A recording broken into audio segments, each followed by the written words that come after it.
Bismillahirrahmanirrahim. Assalamualaikum warahmatullahi wabarakatuh. Halo teman-teman, perkenalkan nama saya Nabila Larasati dengan NIM 193505021, asal Prodi Sosiologi Agama, Institut Agama Islam Negeri Parepare. Dengan ini saya akan memenuhi tanggung jawab saya untuk memenuhi tugas UAS Fenomenologi Agama dengan tema yang akan saya kaji itu tradisi agama Islam. Langsung saja, saya akan membahas pertama itu mengenai pendekatan fenomenologis dalam sebuah kajian Islam.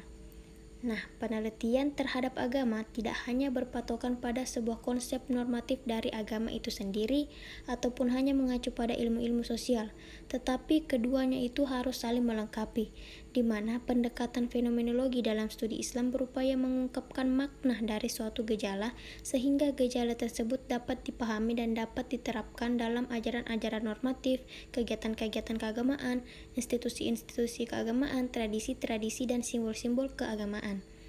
Nah, terdapat dua hal penting yang mencirikan pendekatan fenomenologi agama. Apakah itu? Yang pertama, fenomenologi adalah metode untuk memahami agama seseorang yang termasuk di dalamnya usaha sebagian dalam mengkaji pilihan dan komitmen mereka secara netral, sebagai persiapan mereka untuk melakukan rekonstruksi pengalaman orang lain. Kemudian yang kedua, konstruksi skema taksonomik untuk mengklasifikasi fenomena dibenturkan dengan batas-batas budaya dan kelompok religius. Selanjutnya itu saya akan memaparkan beberapa tradisi agama Islam di Indonesia. Yang pertama itu tradisi kurban, kemudian yang kedua tradisi halal bihalal, kemudian tradisi sekatan Surakarta. Nah, yang pertama yang akan saya jelaskan itu tradisi kurban. Ketika Idul Adha tiba, para kaum muslim memperingati peristiwa Nabi Ibrahim yang bersedia untuk mengorbankan putranya Ismail untuk Allah SWT. Kemudian sembelihan itu digantikan olehnya dengan hewan kurban berupa domba. Tradisi kurban dalam sejarah manusia tentu saja telah dimulai sejak zaman agama primitif.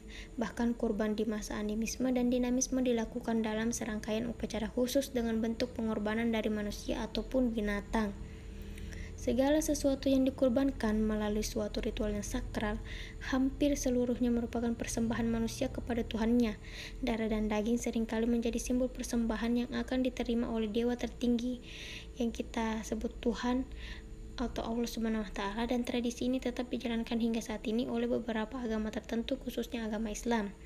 Nah, setiap tanggal 10 Zulhijjah, perayaan sangat sakral dari upacara penyembelihan hewan kurban di pagi hari dijalankan oleh seluruh umat Islam di seluruh dunia. Tradisi atau ritual keagamaan selalu mengikuti peristiwa-peristiwa kemanusiaan sebelumnya, entah sebagai bentuk keteladanan atau tentu saja mematuhi segala sistem simbol yang menjadi ciri sebuah agama.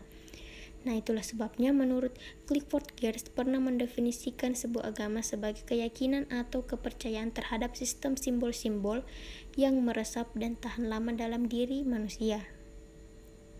Kekuatan simbol sangat bergantung kepada kebiasaan, tradisi, atau ritual yang terus diabadikan oleh suatu agama.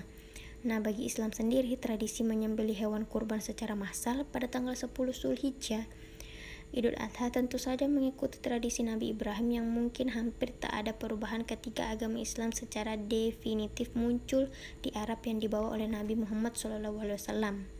Nah, selanjutnya membahas mengenai tradisi halal bihalal. Tradisi halal bihalal ini dilakukan pada bulan Syawal yang berupa acara saling bermaaf-maafan. Setelah umat Islam selesai puasa Ramadan sebulan penuh, maka dosa-dosanya telah diampuni oleh Allah SWT. Namun, dosa kepada sesama manusia belum akan diampuni jika belum mendapatkan kehalalan atau dimaafkan oleh orang tersebut. Nah, oleh karena itu, tradisi inilah halal bihalal dilakukan dengan rangka saling memaafkan atas dosa dan kesalahan yang pernah dilakukan agar kembali kepada fitrah. Tujuan halal bihalal selain saling bermaafan ini adalah untuk menjalin tali silaturahim dan mempererat tali persaudaraan tentunya. Halal bihalal sebagai sebuah tradisi Islam di Nusantara lahir dari sebuah proses sejarah. Ini dibuat untuk membangun hubungan yang harmonis, silaturahim antar umat untuk berkumpul, saling berinteraksi, dan saling bertukar informasi. Nah, kemudian yang terakhir itu contoh yang saya ambil itu tradisi sekatan Surakarta.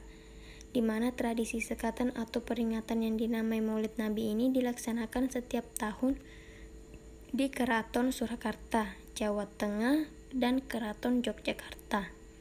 Sekatan masih dilestarikan sebagai wujud untuk mengenang jasa para wali songo yang telah berhasil menyebarkan agama Islam di tanah Jawa. Sekatan berasal dari kata syahadatain atau 2 kalimat syahadat. Tradisi ini dikenal sebagai sarana penyebaran agama Islam yang awalnya dilakukan oleh Sunan Bonang. Upacara sekatan biasanya menyuguhkan gamelan pusaka dari peninggalan dinasti Majapahit yang telah dibawa ke Demak. Nah, mengenai kelemahan dalam pendekatan fenomenologi ini, di mana tujuan dari fenomenologi itu sendiri untuk mendapatkan pengetahuan yang murni objektif, tanpa ada pengaruh berbagai pandangan sebelumnya, baik dari adat, agama, ataupun ilmu pengetahuan. Itu merupakan sesuatu yang absurd. Nah, selain itu, fenomenologi memberikan peran terhadap subjek untuk ikut terlibat dalam objek yang diamati, sehingga jarak antara subjek dan objek yang diamati kabur atau tidak jelas. Dengan demikian, pengetahuan atau kebenaran yang dihasilkan cenderung subjektif yang hanya berlaku pada kasus tertentu, situasi dan kondisi tertentu, serta dalam waktu tertentu. Dengan ungkapan lain, pengetahuan atau kebenaran yang dihasilkan tidak dapat digeneralisasi. Kemudian jika ingin dibahas secara umum, pendekatan ini itu hanya menangkap sisi pengalaman sebuah keagamaan dan kesamaan reaksi keberagaman semua manusia secara sama, di mana tanpa memperhatikan sebuah dimensi ruang dan waktu dan perbedaan budaya masyarakat, di mana arah dari pendekatan fenomenologi adalah memberikan penjelasan makna secara jelas tentang apa yang disebut dengan perilaku keagamaan. Nah, sebagai sebuah ilmu yang relatif kebenarannya pada pendekatan ini tidak dapat berjalan sendiri. Mesti secara operasional ia membutuhkan perangkat lain, misalnya sejarah, filologi, arkeologi, studi literatur, psikologi, sosiologi, antropologi, dan sebagainya. Nah, cukup sekian pemaparan tugas dari saya. Kurang lebihnya mohon dimaafkan. Wassalamualaikum warahmatullahi wabarakatuh. Terima kasih.